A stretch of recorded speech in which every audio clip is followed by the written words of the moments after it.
अगर नवग्रहों में सबसे खूबसूरत कोई ग्रह है तो वह शुक्र है, जो रात के अंधेरे में एक तारानुमा दिखाई देता है। लेकिन वह तारा नहीं है, वह ग्रह है और सूर्य के अति नजदीक है। बुध के बाद सूर्य के समीप सबसे शुक्र ही है, उसके बाद पृथ्वी है।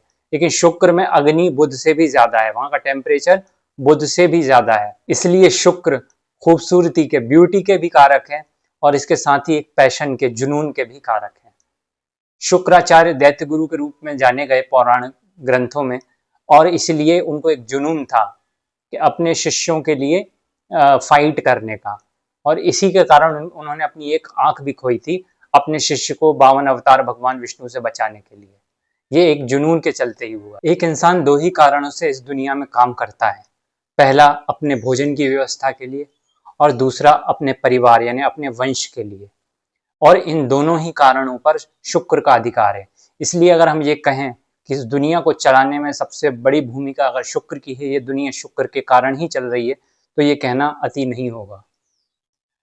इस लोक को मृत्यु लोक भी कहा है हमारे शास्त्रों ने, और मारक भाव दूसरा और सातवां नेचुरल ज़ोडिएक में यानी काल पुरुष कुंडली में दूसरी राशि यानी दूसरे हाउस और सातवीं राशि तुला और वृषभ पर शुक्र का अधिकार है।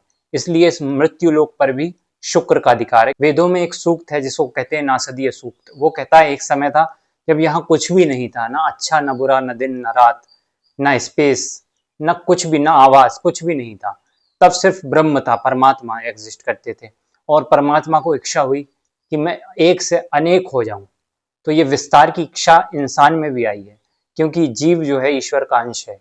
तो इंसान की जो ये इच्छा है संतति की, संतान की, ये शुक्र से आती है। तो एक इंसान को जीने के लिए दो ही मुख्य जरूरतें हैं। पहली भोजन, भोजन तो बेसिक नीड है, वह तो उसके बिना तो जिया ही नहीं जा सकता। लेकिन भोजन के, सिर्फ भोजन के आधार पर भी नहीं जिया जा सकता।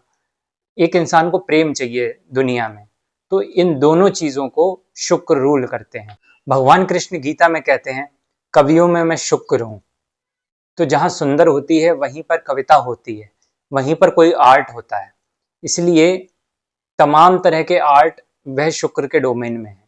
नो डाउट किसी भी आर्ट के लिए अवचेतन मन यानी चंद्र का भी रोल है, लेकिन जो पूरी आर्ट है, जो तरीका है आर्ट का, वह शुक्र के डोमेन में है। प्रेम, भोग, विलास, लग्जरी, किसी भी तरह के आर्ट से जुड़े हुए काम, म्यूजिक, पेंटिंग, सारे के सारे शुक्र के अंतर्गत आते हैं। इसके साथ ही फैशन, कपड़े, ट्रेंडिंग चीजें, ये सब शुक्र के अंतर्गत हैं। परफ्यूम भी शुक्र से संबंधित है। किसी भी तरह की खुशबू शुक्र से संबंधित है। किसी भी तरह का पब्लिक मैनेजमेंट, आज के दौर में हम कहें तो MBAs शुक्र से संबंधित है। डिप्लोमेसी शुक्र के डोमेन में है। अगर हम देखें किसी कुंडली में शुक्र कहाँ है, उस एरिया ऑफ लाइफ में व्यक्ति बहुत अच्छी डिप्लोमेसी करेगा, उससे संबंधित कूटनीति समझ उसको बहुत अच्छी होगी, वहां वो फेल नहीं होगा किसी को अपनी बात मनवाने में। अगर बॉडी पार्ट्स की बात करें तो हमारी आंखें, किडनीज और हमारे रिप्रोडक्टिव ऑर्गन्स, ये शुक्र से संबंधित हैं। विवाह भी शुक्र का मेन डोमेन है। आपकी कुंडली में 7th हाउस, 7th लॉर्ड कितने ही अच्छे क्यों ना हो, अगर वीनस यानी शुक्र की स्थिति गड़बड़ हो रही है या उन पर कुछ कुप्रभाव आ रहे हैं, मैलेफिक इम्पैक्ट आ रहे हैं, तो आपकी शादी पर खतरा बना रहेगा। सिर्फ वैवाहिक ही नहीं, किसी भी तरह के रिलेशनशिप्स के लिए वीनस का अच्छा होना बहुत जरूरी है, और इस पर अगर मैलेफिक इम्पैक्ट है तो किसी भी रिलेशनशिप पर खतरे के बादल मंडराते रहेंगे। एक इंसान रिलेशनशिप मेंटेन करने में अच्छा नहीं हो सकता अगर उसके वीनस मैलेफिक इम्पैक्ट में है। अब मैं शुक्र से संबंधित एक ऐसी बात बताने जा रहा हूं जिस पर शायद ही किसी ने बात की हो।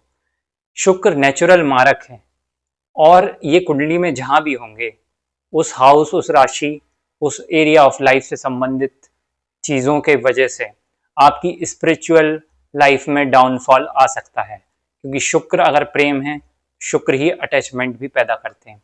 ये एक्सॉल्टेड यानी उच्च के होते हैं 12वीं अंतिम राशि मीन में, लेकिन वो एक्सॉल्टेशन आज के टाइम में बहुत कम लोग उसका बेनिफिट स्पिरिचुअली ले पाते हैं।